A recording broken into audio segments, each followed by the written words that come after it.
Well, good morning folks, thanks for joining me.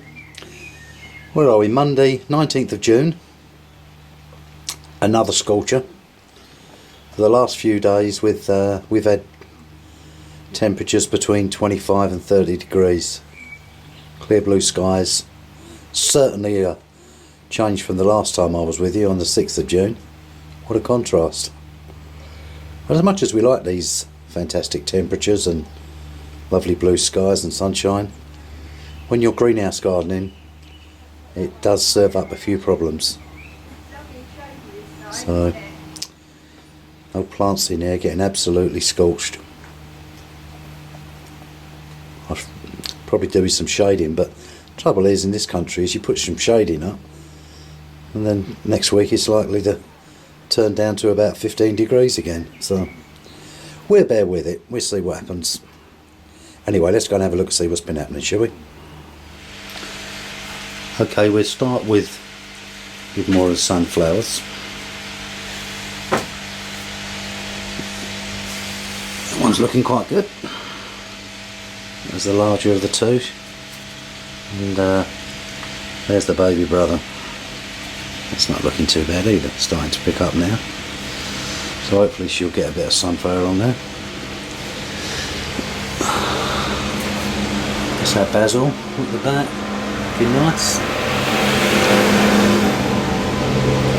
Moving along, the strawberries.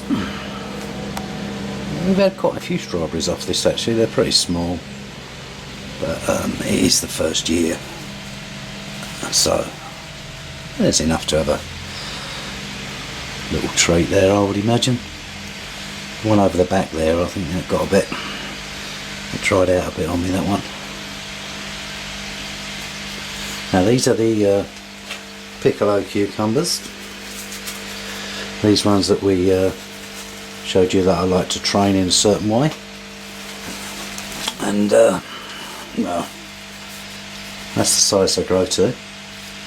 And what we normally do with them is we take a potato peeler to them, peel off the skins because that's quite rough, that skin. So we take that off and then they're lovely. They're really nice flavour on them, and there's plenty of them as well. Next to that we've got the Carmen cucumbers. Let's step back a bit. Going quite well. Once again, plenty of fruit. Cues in abundance.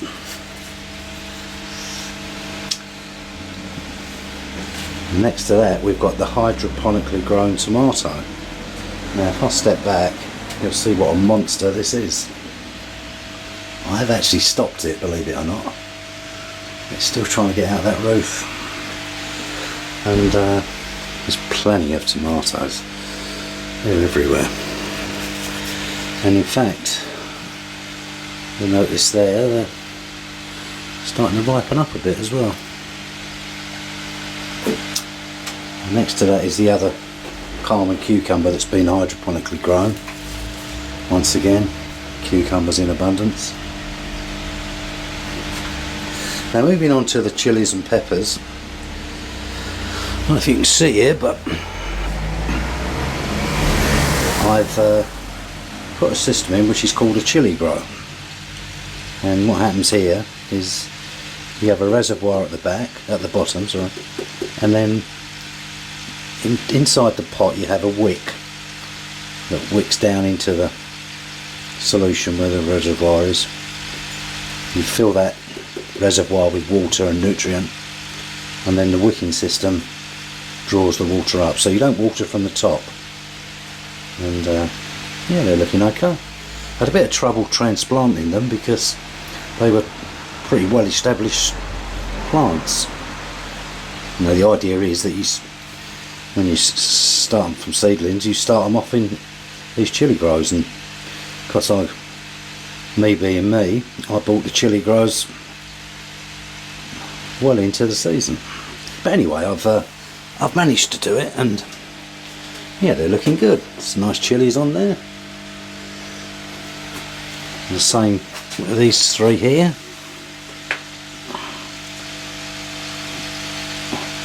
Nice chilies growing.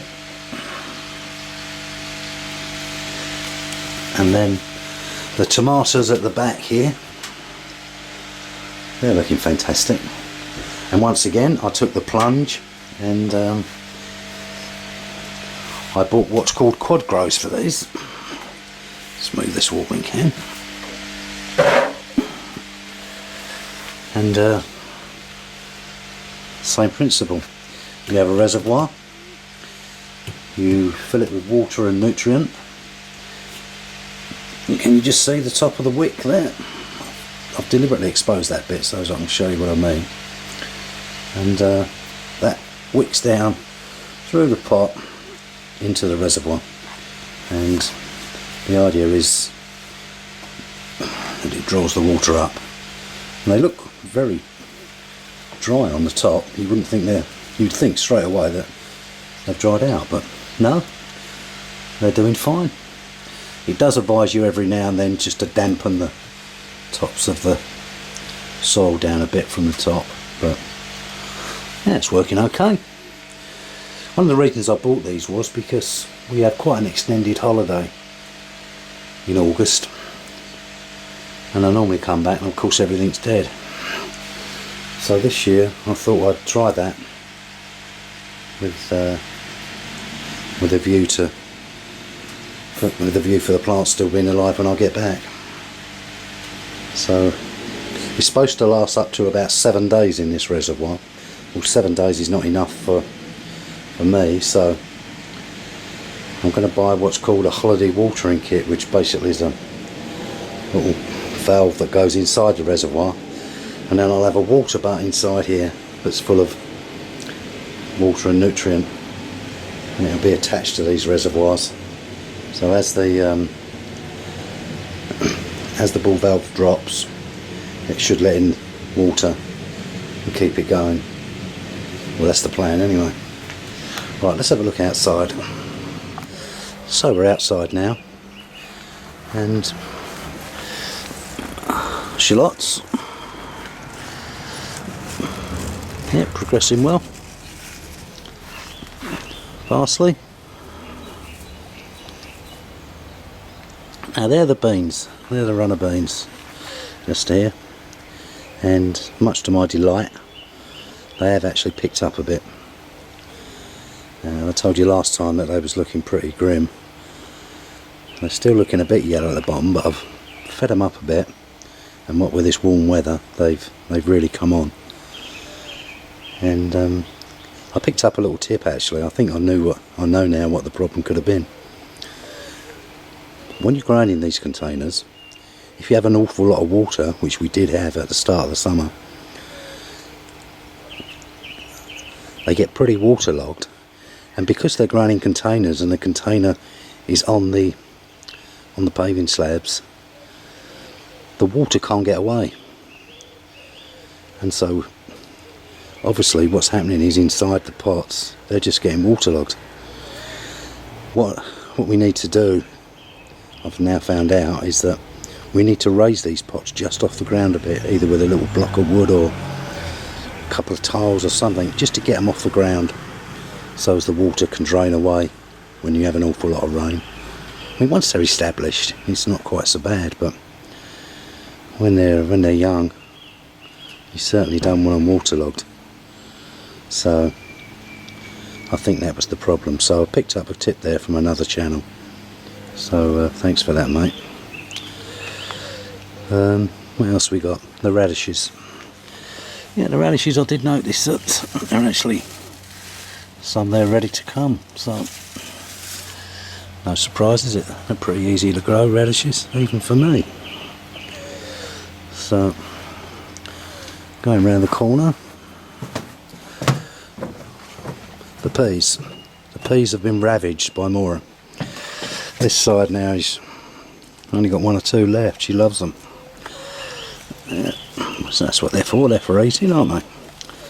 Yeah, quite pleased with them. First little trial with the peas. So I'll certainly be growing them again. The other shallots.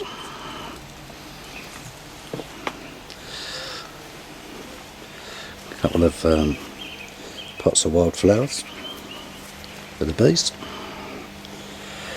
And that's the other pea there. Fortunately, it's far enough away from the edge of the path there for Maura not to get it yet.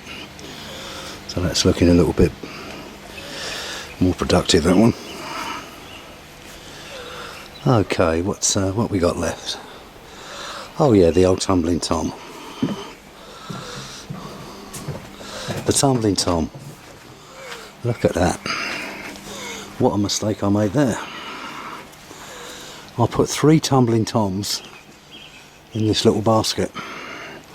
And when you get temperatures of between 25 and 30 degrees for a period of time, you're constantly having to water this because it's drying out, and obviously these plants need to feed in and watering. So there's loads of tomatoes on them, but whether I can keep it going long enough with water to for them to ripen up is another thing.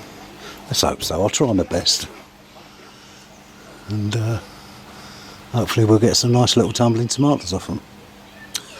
Okay folks, well, here we are. Temperature at the moment is about 23, 24 degrees. It's, what's the time? Just gone 9 o'clock. We forecast about 31, 32 today. I think towards the end of the week it's supposed to break a bit. So anyway, thanks for watching, and happy gardening to you all. I'll catch up with you again soon. Bye bye now.